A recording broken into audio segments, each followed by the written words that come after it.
오늘 하나님께서 우리에게 주신 말씀은 구약성경 예레미야서 5장 26절에서 31절까지 말씀입니다.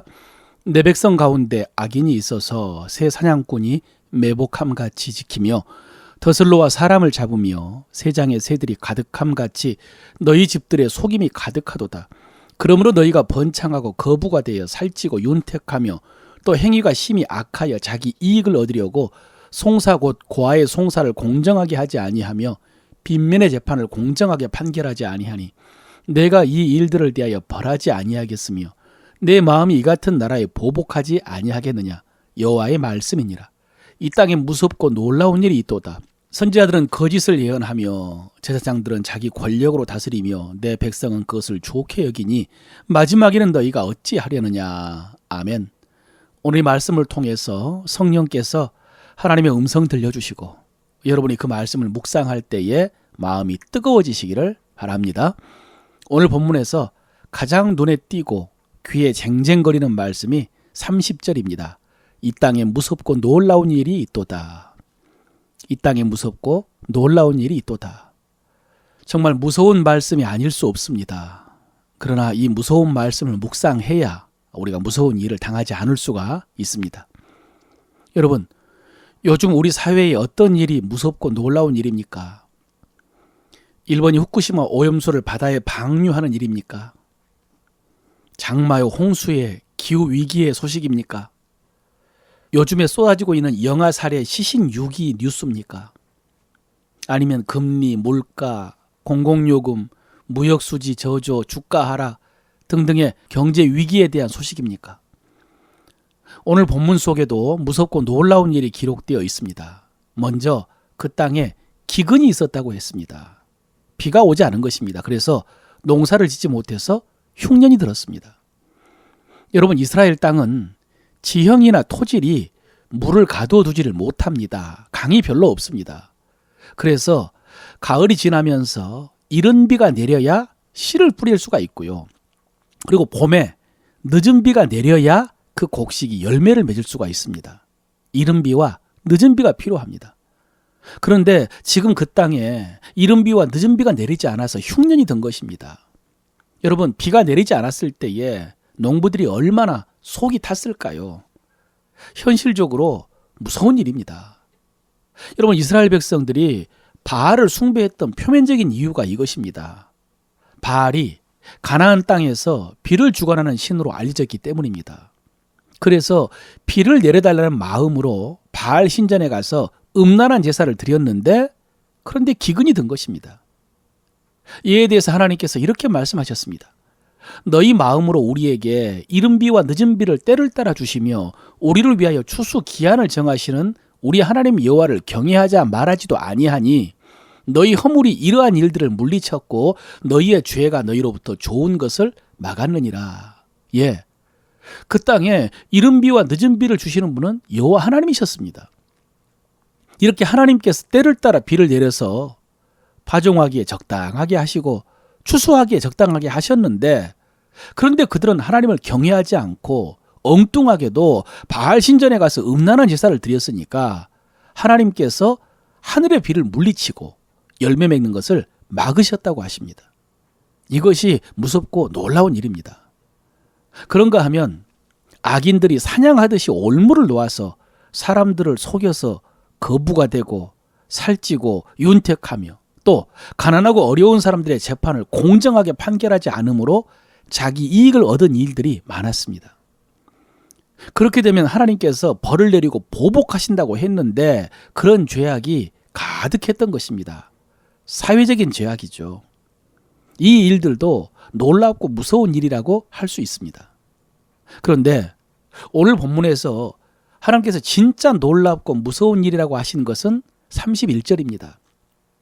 선지자들은 거짓을 예언하며 제사장들은 자기 권력으로 다스리며 내 백성은 그것을 좋게 여기니 마지막에 너희가 어찌하려느냐. 예, 여러분, 우리 각자가 놀랍고 무섭게 느껴지는 일들이 있고 또 당시에 있었던 자연재해와 경제적인 어려움과 사회적인 죄악들이 무섭고 놀라운 일입니다마는 하나님께서는요, 선지자가 거짓 예언하는 것이 더 무서운 일이라고 하십니다. 제사장들이 권력으로 사람들 짓밟는 일이 더 놀라운 일이라고 하십니다. 왜냐하면 선지자와 제사장들은 백성들이 범죄할 때 그것을 일깨워주는 사람들이기 때문입니다. 백성들에게 하나님의 말씀을 가르치고 하나님의 말씀을 선포하는 사람들이기 때문입니다. 그런데 앞에서도 살펴보았고 또 뒤에도 또 나올 것입니다마는 그들이 거짓 평화를 선포하고 거짓 말씀을 전하면 백성들은 회개할 수가 없습니다. 하나님께 돌아올 수가 없습니다. 그래서 눈앞에 보이는 어려움과 범죄보다 영적 지도자들의 타락이 더 무섭고 놀라운 일이라고 하신 것입니다. 그런데 여러분, 하나님께서 이런 선지자들과 제사장들의 타락처럼 무섭고 놀라운 일이 하나 더 있다고 했습니다. 그것은 백성들이 그것을 좋게 여긴다는 것입니다. 백성들이 거짓 선지자가 전해준 말씀을 좋아한 것입니다. 백성들이 종교 지도자의 거짓 선동을 더 좋아한 것입니다. 그러면서 참 선지자가 전해준 말씀을 거부하고 그들을 핍박했습니다. 여러분, 이 말씀이 예레미야서 전체를 보여주는 상징적인 말씀입니다.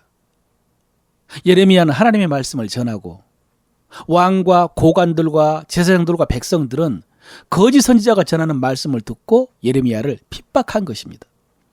특히 예레미야가 왕과 신하들에게 핍박을 받고 또 제사장과 거짓 선지자들에게도 핍박을 받았지만은 마지막에 예레미야가 가장 크게 핍박을 받은 대상은 백성들이었습니다. 하나님께서 예루살렘을 구원하실 것이다 라고 예언을 하고 예레미야는 바벨론 왕에게 항복하지 않으면 멸망할 것이다 라고 예언을 하는데 백성들은 예레미야를 매국노라고 정죄하면서 죽이려고 했습니다.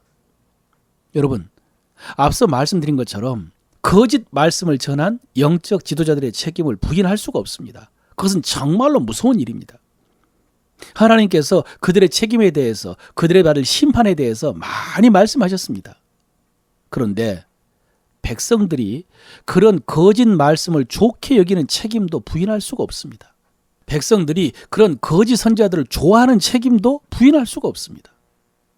백성들의 이런 태도 때문에 지도자들이 그렇게 타락했을 수 있기 때문입니다.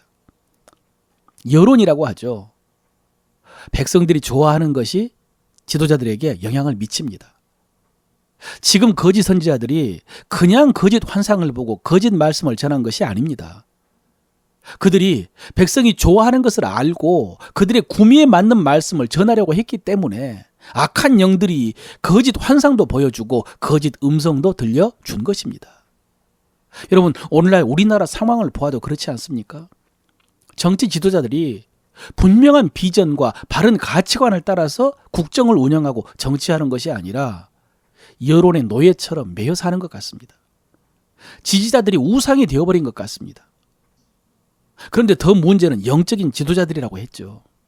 하나님의 말씀을 전해야 되는 목회자들이, 성도들의 신앙을 지도해야 되는 목회자들이 사람이 좋아하는 말이 아니라 하나님께 받은 말씀을 전해야 되는데 걱정입니다. 그러나 그런 책임은 하나님께서 그들에게 물을 것입니다. 중요한 것은 성도 여러분은 말씀을 어떻게 듣냐는 것입니다. 어떤 말씀 듣는 것을 좋아하십니까? 내가 좋아하는 말씀이 아니라 하나님의 음성을 들을 수 있으시길 바랍니다. 하나님의 말씀을 들으려고 노력하시길 바랍니다. 이를 위해서 묵상하라고 했죠. 정말로 내 마음이 뜨거워질 때까지 말씀을 묵상하십시오. 그래서 그 말씀이 나를 새롭게 하도록 하십시오. 베레아 교회 성도들이 생각이 납니다. 그들은 바울이 말씀을 전할 때 그 말씀을 간절한 마음으로 받았고요. 거기서 그치지 않고 그것이 그러한가 하여 날마다 성경을 상고했다고 했습니다. 그것이 그러한가, 날마다 성경을 상고했다. 그것이 묵상입니다. 사랑하는 성도 여러분, 여러분이 그렇게 바른 태도로 말씀을 받고 묵상하면 말씀을 전하는 영적 지도자들도 참 하나님의 말씀을 전하기 위해서 더 노력할 것입니다. 그래서 그 말씀이 여러분을 새롭게 하고 열매 맺게 하는 놀라운 역사를 체험하시기를 축원합니다.